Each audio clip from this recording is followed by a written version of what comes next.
ನಾವಿವತ್ತು ಪ್ರೌನ್ಸ್ ಕರಿ ಅಂದರೆ ಪ್ರೌನ್ಸ್ ಮಸಾಲ ಮಾಡೋದು ಹೇಗೆ ಅಂತೇಳಿ ನಾನು ಹೇಳ್ಕೊಡ್ತೇನೆ. ತುಂಬ ಟೇಸ್ಟಿಯಾಗಿರುತ್ತೆ, ತುಂಬ ಸೂಪರ್. ನಮಗೆ ಚಪಾತಿ ಒಟ್ಟಿಗೆ, ದೋಸೆ ಒಟ್ಟಿಗೆ, ಊಟದೊಟ್ಟಿಗೆ ಕೂಡ ತುಂಬ ಟೇಸ್ಟಿಯಾಗಿದೆ ತಿನ್ನಲಿಕ್ಕೆ. ಅದಕ್ಕೋಸ್ಕರ ಫಸ್ಟಿಗೆ ಪ್ರೌನ್ಸ್ಗೆ ನಾವು ಸ್ವಲ್ಪ ಅರಶಿನ, ಸ್ವಲ್ಪ ಕರಿಮೆಣಸು ಮತ್ತು ಕೆಂಪು ಮೆಣಸಿನ ಹುಡಿ ಮತ್ತು ಕಾರ್ನ್ಫ್ಲವರ್ ಮತ್ತು ರುಚಿಗೆ ತಕ್ಕಷ್ಟು ಉಪ್ಪು ಹಾಕಿ ಸ್ವಲ್ಪ ಮ್ಯಾರಿನೇಟ್ ಮಾಡಬೇಕು. ಮ್ಯಾರಿನೇಟ್ ಆದ ನಂತರ ಸ್ವಲ್ಪ ಒಂದು ಅರ್ಧ ಲೆಮನ್ ಜ್ಯೂಸ್ ಹಾಕಿ ಮಿಕ್ಸ್ ಮಾಡಿ ಸ್ವಲ್ಪ ಹೊತ್ತದನ್ನಾಗಿ ಇಡಬೇಕು. ಅಂದರೆ ಮಸಾಲ ಸ್ವಲ್ಪ ಅದಕ್ಕೆ ಎಳಿಲಿಕ್ಕೋಸ್ಕರ ತುಂಬ ಟೇಸ್ಟ್ ಬರ್ತಲ್ಲ, ಅದಕ್ಕೆ ಸ್ವಲ್ಪ ಅದನ್ನಾಗಿ ಇಡಬೇಕು. ಹಾಗೆ ನಾವು ಅದಕ್ಕೆ ಗ್ರೇವಿ ಮಾಡಬೇಕಾದ್ರೆ ಅದಕ್ಕೆ ಒಂದು 8 ಬೆಳ್ಳುಳ್ಳಿ, 2 ಈರುಳ್ಳಿ, 1 ಟೊಮೆಟೊ, ಸ್ವಲ್ಪ ಕರಿ ಲೀವ್ಸ್ ಮತ್ತು 4 ಮೆಣಸು, ಮೆಂತ್ಯ ಸ್ವಲ್ಪ ಕೊತ್ತಂಬರಿ, ಸ್ವಲ್ಪ ಕರಿಮೆಣಸು ನೀರು ಹಾಕಿ ಒಳ್ಳೆ ಚೆನ್ನಾಗಿ ಅದನ್ನು ಪೇಸ್ಟ್ ಮಾಡಿ ತೆಗಿಬೇಕು. ಚೆನ್ನಾಗಿ ಗ್ರೈಂಡ್ ಆಗಬೇಕದು. ಅದನ್ನು ಹಾಗೆ ಇಡುವ. ಮತ್ತು ನಾವು ಈ ಪ್ರೌನ್ಸನ್ನು ಸ್ವಲ್ಪ ಫ್ರೈ ಮಾಡಬೇಕು.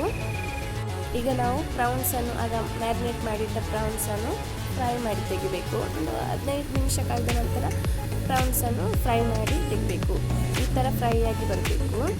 ನಂತರ ನಾವೊಂದು ಬಣಲೆಗೆ ಆಯಿಲ್ ಹಾಕಿ, ಯಾವುದೇ ಆಯಿಲ್ ಹಾಕ್ಬೋದು, ಕೋಕೋನಟ್ ಆಯಿಲ್, ಸನ್ಫ್ಲವರ್ ಯಾವುದೇ ಹಾಕ್ಬೋದು, ಹಾಕಿ ಸ್ವಲ್ಪ ಸಾಸಿವೆ ಹಾಕಿ ಸ್ವಲ್ಪ ಅದು ಸಿಡಿದು ಬರ್ತದಲ್ಲ, ಆಗ ನಾವು ಗ್ರೈಂಡ್ ಮಾಡಿಟ್ಟಿದ್ದೇವಲ್ಲ ಗ್ರೇವಿ, ಆ ಗ್ರೇವಿಯನ್ನು ಅದಕ್ಕೆ ಹಾಕಬೇಕು. ಹಾಕಿ ಚೆನ್ನಾಗಿ ಮಿಕ್ಸ್ ಮಾಡಬೇಕು. ಮಿಕ್ಸ್ ಮಾಡಿ ಸ್ವಲ್ಪ ರುಚಿಗೆ ತಕ್ಕಷ್ಟು ಆ ಗ್ರೇವಿಗೆ ಸ್ವಲ್ಪ ರುಚಿ ಹಾಕಬೇಕು. ಅದಕ್ಕೆ ಉಪ್ಪು ಸ್ವಲ್ಪ ರುಚಿಗೆ ತಕ್ಕಷ್ಟು ನಿಮಗೆ ಟೇಸ್ಟ್ ಮಾಡಿ ಹಾಕಬೇಕು. ಅಂದರೆ ಯಾಕಂದರೆ ನಮಗೆ ನಾವು ಪ್ರೌನ್ಸ್ಗೆ ಒಳಗಡೆ ಉಪ್ಪು ಹಾಕಿರೋದಿಲ್ಲ, ಉಪ್ಪು ಹಾಕಿ ನೋಡ್ಕೊಂಡು ಹಾಕಬೇಕು. ಗ್ರೇವಿ ಒಳ್ಳೆ ಫ್ರೈ ಆಗಬೇಕು. ಒಳ್ಳೆ ಫ್ರೈ ಆದ ನಂತರ ನಾವು ಅದಕ್ಕೆ ನಮ್ಮ ಆಗ ಫ್ರೈ ಮಾಡಿದ ಪ್ರೌನ್ಸನ್ನು ಹಾಕಿ ಒಳ್ಳೆ ಮಿಕ್ಸ್ ಮಾಡಬೇಕು. ಸ್ವಲ್ಪ ಹೊತ್ತಿಗೆ ಮಿಕ್ಸ್ ಮಾಡಿಕೊಂಡಿರಬೇಕು. ಒಳ್ಳೆ ಗ್ರೇವಿ ತಿಕ್ಕಾಗಿ ಬರ್ತದಲ್ಲ, ಅದು ಸ್ವಲ್ಪ ನೀರು ಹಾಕಬೇಕು. ಸ್ವಲ್ಪವೇ ಸಾಕು. ಅಂದರೆ ತುಂಬ ನೀರು ಹಾಕಿದರೆ ಸ್ವಲ್ಪ ಕರಿ ತುಂಬ ಇದಾಗ್ಬೋದು. ಅದಕ್ಕೋಸ್ಕರ ಸ್ವಲ್ಪ ನೀರು ಹಾಕಿ ಒಳ್ಳೆ ತಿಕ್ಕಾಗಿ ಮಾಡಬೇಕು. ನಂತರ ಈ ಥರ ಒಳ್ಳೆ ಆಗಿ ಬರುವಾಗ ಸ್ವಲ್ಪ ತೆಂಗಿನ ಹಾಲು ತೆಗೆದಿಡಬೇಕು. ಮೊದಲಿಗೆ ತೆಂಗಿನ ಹಾಲು ಹಾಕಬೇಕು ಇದಕ್ಕೆ, ಆಗ ತುಂಬ ಟೇಸ್ಟ್ ಆಗ್ತದೆ.